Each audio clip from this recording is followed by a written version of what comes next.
Helena, como fazer, uma curiosidade que eu tenho é como fazer, numa campanha grande, como a que você participou, como fazer para esses heróis que resolvem dar apoio para o candidato, né, soltando fake news pelo WhatsApp ou resolvendo que vão fazer iniciativas próprias, como controlar tudo isso e como saber como lidar com essa multidão de gente que tem voz ativa hoje na rede social? Então, Sila, esse é um processo que é impossível, né? Da mesma forma que a fake news é impossível de se controlar, tanto pela campanha, por exemplo, oficialmente a campanha ficou dentro dos padrões em relação, até o que eu esclareci em relação ao kit gay, que falaram, o candidato está disseminando informação inverídica. Não, é falso a informação que houve uma fake news nesse sentido. E tiveram algumas fake news produzidas pelos candidatos, e até teve, em relação a Haddad, ele teve uma retratação, teve uma que falou que o Mourão foi responsável por matar uma pessoa, e quando ele tinha, sei lá, 6 anos de idade, agora eu não me recordo, que já tem um tempinho. Então, assim, mas assim, a fake news mesmo, ela foi produzida mais pelos eleitores, pelos apoiadores. E fazer um controle disso é impossível, tanto por parte da campanha, quanto por parte do TSE. E vale lembrar que a fake news, ela não é de hoje. Ela existe desde que o mundo é mundo. Se a gente pegar...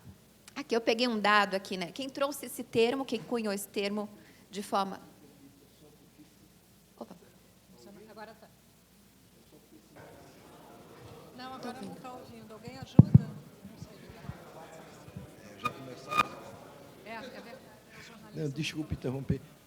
Eu entendi, a campanha do candidato não disseminou nenhuma fake news, ou eu entendi mal? Não. E isso que acontece, isso a gente tem oficialmente, o candidato não distribuiu fake news. Quando ele, foi... pessoalmente, não, eu digo a campanha dele, as pessoas... mas aí não tem como segurar, não, né? Deputados, aí... Eu não trabalho para os deputados. Eu não estou perguntando, não, ele não. Do núcleo da campanha, não. Não. Você não teve nenhum trabalho de desmentir ou de ter que se defender sobre alguma fake news? Em relação às propagandas, tudo, assim, isso tem as defesas, enfim, que nem essa questão do kit. Ficou veiculado na imprensa como se ele tivesse criado uma fake news. Já disse aqui que não. E até a decisão da Justiça Eleitoral criar uma fake news dizendo que a Justiça decidiu uma coisa e decidiu outra. Então, assim, muitas informações foram contraditórias. Sabe até o que aconteceu, Noblar? Assim, mais para o meio da campanha, eu até criei um grupo de WhatsApp de jornalistas, porque... Vou pegar seu contato já. O que eu pensei? E, assim, foi uma iniciativa minha, porque eu falei assim, o que está faltando aí? Uma relação boa com a imprensa. Né? Porque a gente não tinha um assessor de imprensa, a gente não tinha um marqueteiro. Era tudo muito assim, vocês viram os vídeos, né? Eram 2 celulares, uma raquete de matar mosquito, né? Uma jarra de água. E aí eu peguei alguns jornalistas que eu já tinha uma proximidade, até muito anterior da campanha do Bolsonaro, porque eu já era fonte, espero permanecer, né? Mas sempre fui fonte da imprensa como professora de direito eleitoral, direito administrativo. E aí eu peguei os contatos que eu tinha, salvos no celular, falei, passei para uma assessora do escritório, falei, criei um grupo de WhatsApp e vamos passar informações oficiais. Por quê? Estava me dando trabalho e aconteceu em um episódio que eu vi uma notícia da imprensa, às vezes, que não condizia com a realidade. Aí eu falei, vou entrar com ação contra a imprensa? Né? Eu falei, não vai surtir efeito, vai demorar. Aí eu buscava o contato da pessoa que fez a matéria e passava a informação, e aí eles faziam a nota. Então, em algumas situações, eu acabei tomando essa iniciativa, até extrajudicial, para criar um diálogo com a imprensa e conseguir fazer com que a gente transmitisse uma informação verídica.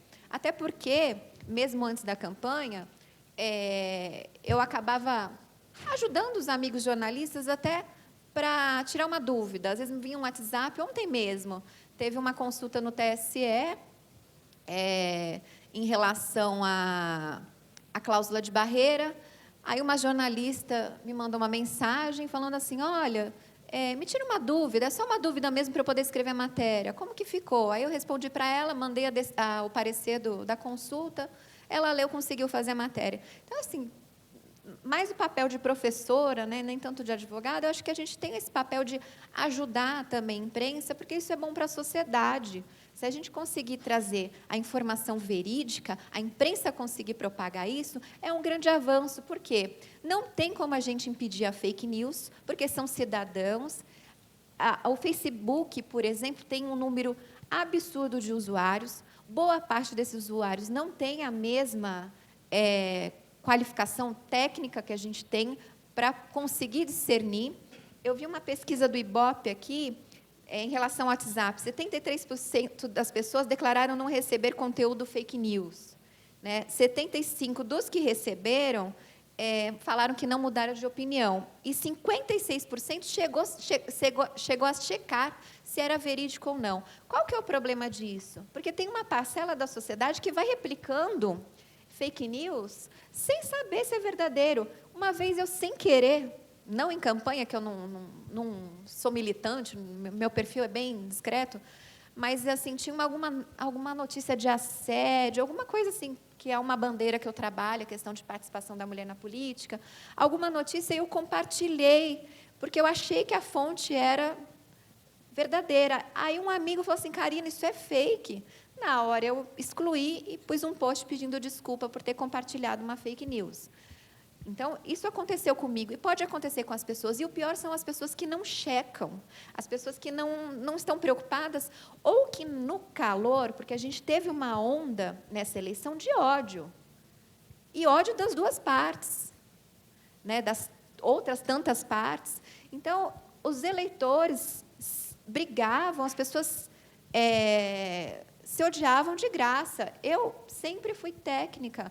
Quando eu entrei na campanha, eu não entrei assim, eu amo o Bolsonaro, vou advogar para ele. Eu entrei porque fizeram um convite profissional, eu aceitei, votei. Não, antes de conhecê-lo, não votaria.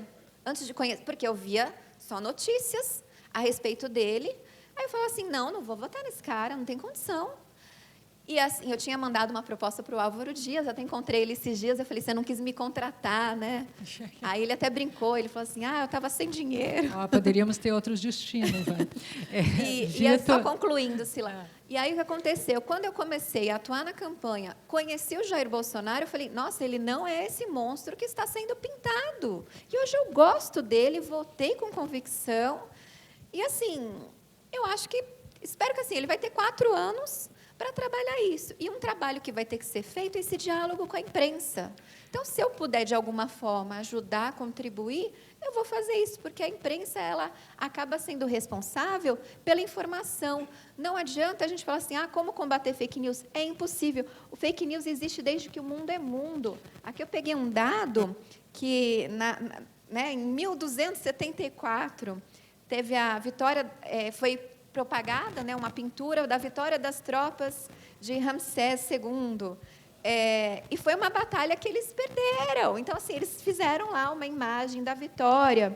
E hoje a gente tem até alguns jornais, por exemplo, sensacionalista, né? A gente sabe que é brincadeira. E é bom que saiba que é brincadeira, é bom ter isso, até para descontrair. Deixa eu aproveitar o seu gancho para perguntar aqui para o Vitor. Ela está falando muito de diálogo com a imprensa, diálogo com jornalistas profissionais, que seria muito o papel do assessor de imprensa, que a gente já conhece tradicionalmente. Mas me parece que as fake news vêm também muito mais até de apoiadores, ou quase que só de apoiadores ou de militantes, do que de jornalistas profissionais, não é? Qual que é a sua experiência de lidar com essas fake news que vêm de apoiadores? Porque, quando ela vem de um jornalista, eu imagino que você desmente ou você elucida. Vamos lá, deixa eu só dar um passo atrás. Porque eu acho que é importante esclarecer uma coisa. Assim, a gente, enquanto jornalista, e aí eu me colocando lá de cá do balcão também, a gente aprende na faculdade lá que tem os portões do jornalismo, que a gente decide o que é notícia e o que não é, enfim e tal. Só que a gente está numa dinâmica que é um pouco diferente. Assim. Então, as pessoas elas passam a decidir o que importa ou não. Então, quando o colega diz que, por exemplo, tomou muito tempo procurando e falando sobre a mamadeira, enfim, e que isso não era tão importante, mas se as pessoas estavam tendo isso como importante, isso era importante, sabe? Porque a audiência tem um papel de decisão no que importa e no que não importa.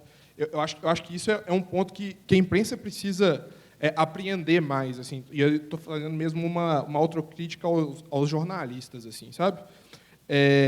E as fake news, e aí eu estou dizendo, vou até dar um exemplo da outra debatedora aqui, elas interessam a todo mundo, assim. As fake news elas interessam.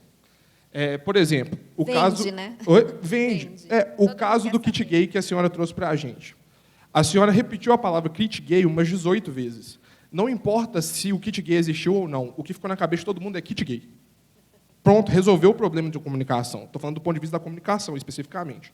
Esse problema está resolvido. Não importa se a notícia é verdade ou mentira. Se todo mundo está falando sobre isso, está resolvido o problema da comunicação. O kit gay passou a existir, se não existia, ou se existia, ele passou a ser comentado. O caso do processo, se ele foi distribuído, se não foi, é um fator muito pequeno. Assim, entende o que eu estou dizendo? Do ponto de vista da comunicação. E aí eu acho que o papel do jornalista, sobretudo quando a gente fala de poder público, é um papel que precisa ser muito cuidadoso, até no ponto de vista de não gerar pânico. Assim. Então, vou dar um exemplo clássico. Lá em Belo Horizonte surgiu um boato forte de que estavam colocando seringas contaminadas com AIDS em todos os cinemas da cidade. Esse é um problema de saúde pública e gerou um pânico e uma queda em vendas de ingressos para cinema em 40% na cidade. Assim, é um problema econômico para a cidade. Né? Assim, os shoppings pararam de receber gente, enfim. E aí os jornalistas me perguntavam, e aí, é verdade, é mentira, é verdade, é mentira, é verdade, é mentira? E aí eu acho que a gente tem que analisar aquilo que eu disse. Assim. Qual que é o tamanho disso? Nesse caso, o prefeito precisou se posicionar, inclusive, né? Assim, dizer que isso era mentira, que isso não acontecia e tal, porque a gente viu que estava tendo um problema econômico envolvido aí. Mas, em muitos outros casos, a gente opta por não se posicionar, porque a gente entende também que a comunicação ela é feita de ondas, né? E essas ondas, elas, se você não fala sobre elas, elas vão passar. Talvez aí tenha sido o grande erro estratégico de comunicação do PT, de ter ficado reforçando se o kit gay estava sendo distribuído ou não, porque isso continuou sendo uma onda. Continua agendando Exatamente. o assunto, né? E, de certa forma, a sociedade queria ouvir isso, porque boa parcela da sociedade era contra um kit gay nas escolas. Aí uma coisa, eu não sei se a sociedade queria ouvir. Eu acho que nessa eleição, o que menos a sociedade queria era ouvir. A sociedade queria falar. E aí eu acho que foi o grande erro dos políticos. Assim, quando a gente fala no último painel aqui que o maior termo de busca do Google foi o que é fascismo, eu tenho a plena convicção, por todas as pesquisas que eu vi, que as pessoas não estavam indo no Google pesquisar o que era fascismo para tentar entender o que era fascismo. Era para se defender de uma acusação de fascista. Então, a informação que estava ali não importava, era só eu preciso me defender. A população estava extremamente refratária nessa eleição, e eu acho que os veículos, né, de informação, de busca, eles serviram muito como muleta para justificar uma posição que eu já tinha, e não para construir uma posição racionalmente, etc. E tal.